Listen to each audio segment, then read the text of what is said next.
Is HaShulchan Yardeh Siman Chav Tes Sif Av Tegimel, the beginning of Hilchos Trefus, and it's day 148 of Supplemental HaShulchan Yomi Cycle. Chav Tes Din Ne Klal Trefus Nevelos or Trefus is through the laws of the general principles of Nevelos and Trefus, commonly Trefus and several types of Trefus. Avocha Kazais Blibos Behemish and Mesa, if you ate a Kazais of an animal which died in natural death, or Chaya Shemesa, whether it's a behemoth or a Chaya, or Ofra, or a bird which died, located Malkush. Shneimar Lo Tochel Kol Nevela, don't eat any Nevela. Choshen Nishlat Nishlat Groy, it was not shechted appropriately, raised Nevela is Nevela. Chomakom Shizbar Bachshita, Shashchita Psula, a place where you learn Hilchos Shchita that the Shchita is possible, I raise a Nevela, it is a Nevela. Shemot Timidin Nevela, the only thing which takes something out of principle, out of the general category of Nevela, says Shchita Ksher is a kosher Shchita. As we've commanded by Moshe Rabbeinu from HaKadosh Baruch Hu. Chosai b'shchita, raise the side of the Any time we have a question of shchita, it's a question of Vela. Somebody eats a kazayis of a suffix nevela, evidently gets malchus to Rabbanim. I did not know that. V'beis v'yesh od shisha nevelos. There are other types of nevelos. Avkshin chaim, which even though they're alive, they can still be nevelos. And these are they: behem shnital yerach chalal shelo, an animal which has its thigh has been removed and the inner cavity of the body, the chesroina, and the what it's missing nearest is sink shevutza when it's crouching. Also, if you made animal to you cut it throughout its entire width, or its entire neck, or it's in the on the spine, to its body cavity, and also if it is ripped from its back like a fish, and so too if the spine has been broken with most of its flesh. Those say specifically when the spinal cord has been severed, not just the bone. Trefa, not if it's only the backbone itself.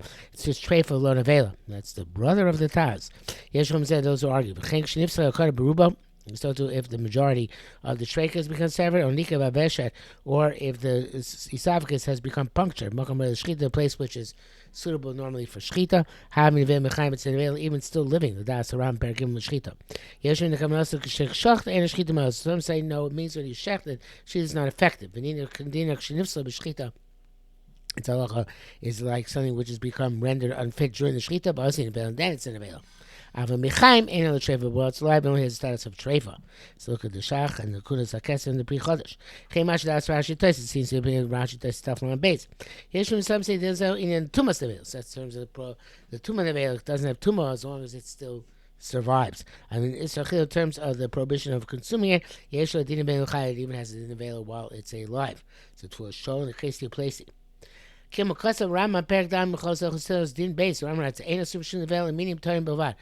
kosher animals are usher if they are nevelos.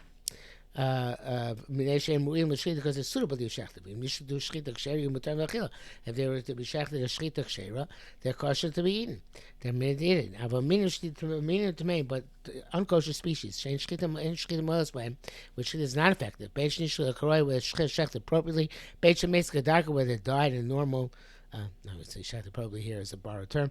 Where they died in normal death. If you even if you cut a piece of meat while it's alive from it and eat it, you don't get malchus because of nevela or trefa, which pertain only to kosher animals. Rather because of eating treif meat. Please, according to this, if they warned you not to eat nevela of a non-kosher animal on account of nevela, ain't a loka, there's no malchus. It's not found explicitly. More this way, only in terms of nevela of a non-kosher bird, in terms of its tuma.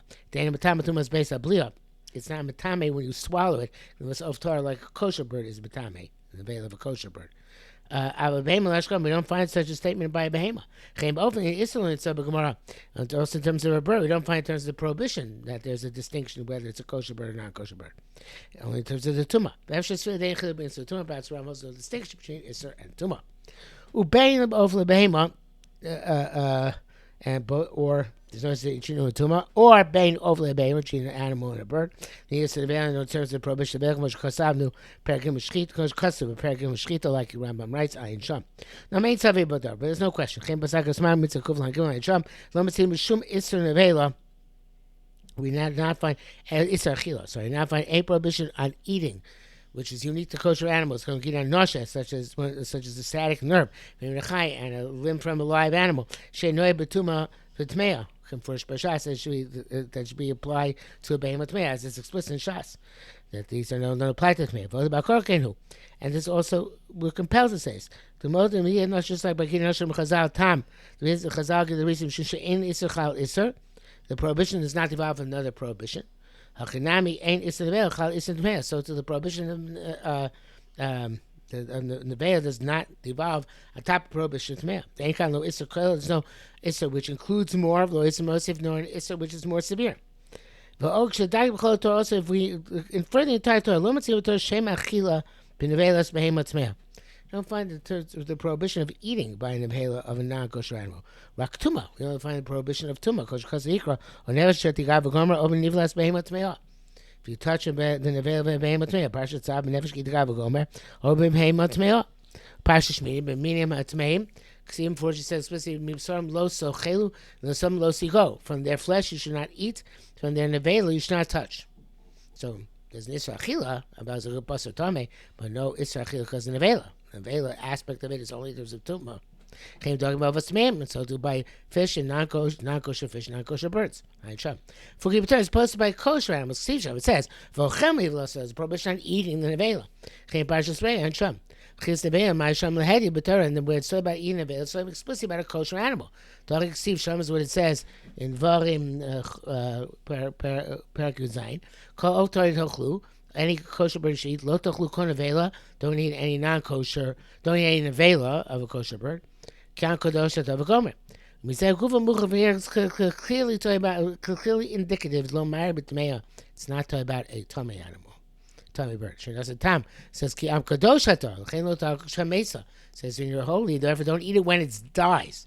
If you're married tmeya, if it's about a tummy animal, gam b'shchita so kadosh. Shechting doesn't make it any better. It's no matter what. So it's saying it's because you're holy, eat it when it's shechted, and don't eat when it's not shechted. That wouldn't make a difference in terms of a behemoth tmeya. And Braga says, look at the Magam Mishnah, Lechem Mishnah, whatever they ask. Evidently, they ask something. According to what he writes, it is it's okay. Okay, so it's going to continue this tomorrow, but that's it for today.